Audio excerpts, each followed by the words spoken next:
নগাঁৱত ৰঙা চিলিণ্ডাৰৰ এখন বৃহৎ কলাবজাৰ ND365ৰ কেমেৰাত বন্দী ভয়ংকৰ দৃশ্য।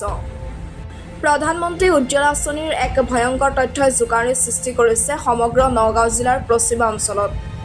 ঢিঙত প্ৰধানমন্ত্ৰীৰ উজ্জ্বলা আঁচনিৰ হাজাৰ হাজাৰ চিলিণ্ডাৰ দালাল চক্ৰৰ হাতত। ঢিং চহৰৰ মিঠাই প্ৰস্তুত কৰা কাৰখানাই দবে দবে ভৰি আছে প্ৰধানমন্ত্ৰীৰ ৰাজসাহায্যযুক্ত ৰঙা চিলিণ্ডাৰ।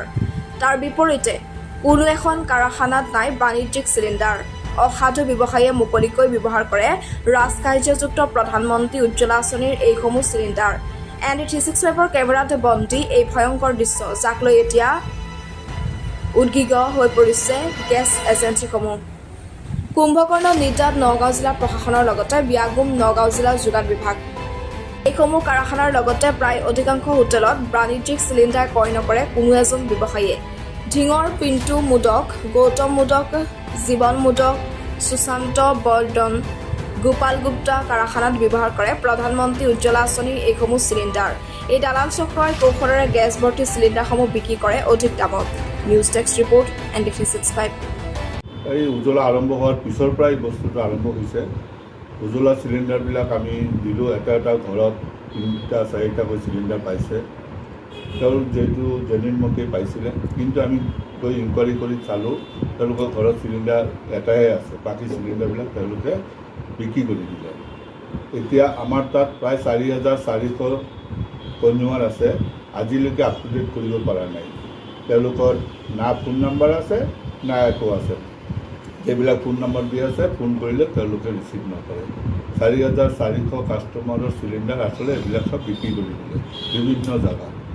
এতিয়া বদল কি আমি কমাৰ্চিয়েল চিলিণ্ডাৰ IOC আমাক এনেকুৱা কৰি দিয়ে, প্ৰতিখন গাড়ীত 12খন চিলিণ্ডাৰকৈ দিয়ে। এই ঢিঙৰ নিচিনা জেগাত প্ৰায় 100 চিলিণ্ডাৰ মাহত আহে, কিন্তু আমাৰ তাত বিক্ৰী হয় 22টা বা 25টা। প্ৰতি মাহতে 70টা চিলিণ্ডাৰ বেছি হৈ থাকে। বহুত আমি চেষ্টা কৰিলোঁ, ঢিং টাউন কমিটিক আমি জনালোঁ, কেতিয়াবা জুই লাগিলে বিপদ হ'ব, তেওঁলোকে কৰিলে এইটো ৰেফাৰ কৰিলে ছাপ্লাই অফিচত। আমি ছাপ্লাই অফিচতো দৰখাস্ত দিলোঁ যে আপোনালোকে আহি ইনকুৱাৰী কৰক। ঢিঙত প্ৰতিখন দোকানতেই চব কমাৰ্চিয়েল চিলিণ্ডাৰ ব্যৱহাৰ নকৰি 14 কেজি চিলিণ্ডাৰ ব্যৱহাৰ কৰি আছে। আমি কিবা ক'লে আমাক উল্টা খেদি আহে, আমাৰ কি আছে। গতিকে আমি চিলিণ্ডাৰটো তাৰ ঘৰত দি থৈ আহিছোঁ কাষ্টমাৰৰ, আমাৰ ওচৰতে চাইকেল দি লৈ আহি হোটেলত বিক্ৰী কৰি দি আছে। ভাল মানুহ ঢিঙত এনেকুৱা আছে যে তাৰ অৱস্থা ভাল, অথচ চিলিণ্ডাৰ বিক্ৰী কৰি। তাৰপিছতে তাত এই যে কিছুমান কাৰখানা আছে, কাৰখানাবিলাক আমি গম নাপাওঁ, আমি জানো কাৰখানা আছে, কিন্তু আপোনালোকৰ মাৰফত আমি জানিলোঁ এটা কাৰখানাত বহুত চিলিণ্ডাৰ আছে। তেওঁলোকে ক'ত পালে চিলিণ্ডাৰ, আমিও অবাক হৈছোঁ এইটো। আৰু এই চিলিণ্ডাৰবিলাকেই তেওঁলোকে ব্যৱহাৰ কৰিছে। তেওঁলোকে কৰিব লাগিছিল 19 কেজি ব্যৱহাৰ। তেওঁলোকে যদি মাহত যদি 2টাও চিলিণ্ডাৰ লয়, প্ৰতিখন আমাৰ 118টা কাষ্টমাৰ আছে ঢিং টাউনত, 100টা চিলিণ্ডাৰ আমাৰ আৰামত বিক্ৰী হয়, কিন্তু ইয়াত 20টা 22টা বিক্ৰী হৈছে। কিবা ক'লে উল্টা খং কৰি আহে। আমি চকুত যে দোকানত আমি চাহ খাওঁ তাতেই দেখি আছোঁ 4টা 5টা চিলিণ্ডাৰ কমাৰ্চিয়েলৰ জেগাত হেৰি চিলিণ্ডাৰ লাগি আছে। এটা ব্যাগুম বিভাগ আছে, তেওঁলোকৰ কোনো পদক্ষেপ নলয়। যোগান বিভাগক আমি জনাইছিলোঁ, চাওক আমিও আপোনালোকক দেখাব পাৰিম। যোগান বিভাগক আমি জনাইছোঁ যে আপোনালোকে অলপ ইনকুৱাৰী কৰক। যোৱা বছৰ আহিছিলে তেওঁলোকে, এবাৰ আহিছিলে আগষ্ট মাহত যোৱা বছৰ। তেতিয়া সেইটো মাহত মোৰ বহুত চিলিণ্ডাৰ বিক্ৰী হৈছিলে। তাৰ পিছৰ পৰা যে আকৌ নাইকিয়া হ'ল এতিয়াতো 15টা 16টা চিলিণ্ডাৰ বিক্ৰী হ'ল। এতিয়া আমি কি কৰিম, এতিয়া কিছুমান বিয়া ঘৰত আমি কি কৰোঁ, এতিয়া এই চিলিণ্ডাৰবিলাক কম দামত দি আছে। 14 কেজিৰ যিটো দাম হয় সেই হিচাপ কৰি 19 কেজিৰ হিচাপ কৰি আমি এইবিলাক বিক্ৰী কৰি আছোঁ, লছ কৰি আছে। এটা চিলিণ্ডাৰ 400-500 টকা লছ কৰি হ'লেও আমি বিক্ৰী কৰি আছোঁ। উপায় নাই, চৰকাৰৰ নিৰ্দেশ মানিব লাগিব। তেওঁলোকে নহ'লে লোড নিদিব, লোড নিদিলে আকৌ দিনত ক্ৰাইচিছ হৈ যাব গেছৰ। আমাৰ ডেইলি লিটাৰ ওপৰত গাড়ী লোড লাগে, এটাত দিব আৰু এটাত 19 কেজি দি দিব। এই 19 কেজি দিয়াৰ কাৰণে আমাৰ ইয়াত জাম হৈ গৈছে চিলিণ্ডাৰ।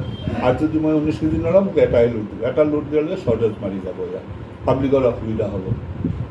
এইটো আমাৰ মূল সমস্যা আমাৰ এতিয়া 19 কেজি। চৰকাৰটো ক্ষতিগ্ৰস্ত হৈছে, কাৰণ যিহেতু উজ্জ্বলা চিলিণ্ডাৰত 362 টকা ছাবচিডি পায়, সেইটোতো এটা বহুত ক্ষতি হৈছে, চৰকাৰৰ বহুত ক্ষতি হৈছে। যাৰ কাৰণে তেওঁলোকে জনজবস্তি কৰি আছে 19 কেজি ল'বই লাগিব, আমিও বাধ্য ল'বলৈ।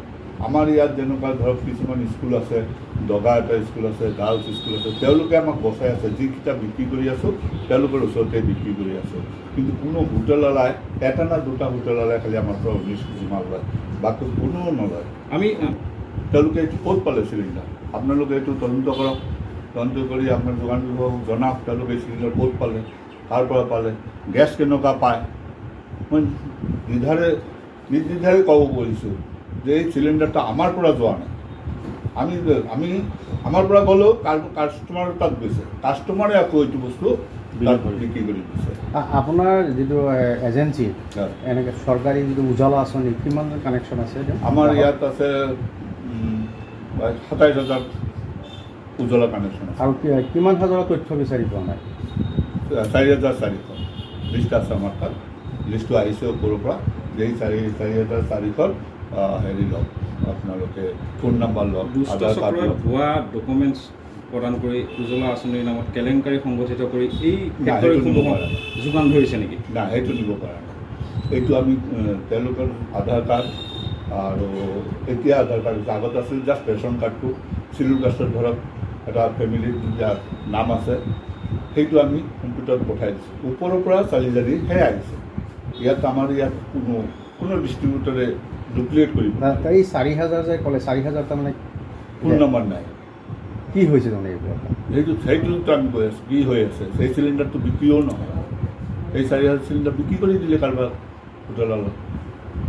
এই 4,000 কাষ্টমাৰে মোটামুটি 3,000 3,500 চিলিণ্ডাৰ ক'ত গ'ল কি আপোনাৰ বিচাৰি পোৱা নাই মানুহ। আমি এইসকল গ্ৰাহকৰতো এটা কনজিউমাৰ নাম্বাৰ আছে, নাম্বাৰ আছে, এই নাম্বাৰকেইটা ব্লক কৰিব নোৱাৰি? ব্লক কৰি দিব। এতিয়া আমি যেতিয়া নিদিওঁ অট'মেটিক ব্লক কৰিয়ে আছে মোটামুটি, ব্লক কৰিবই।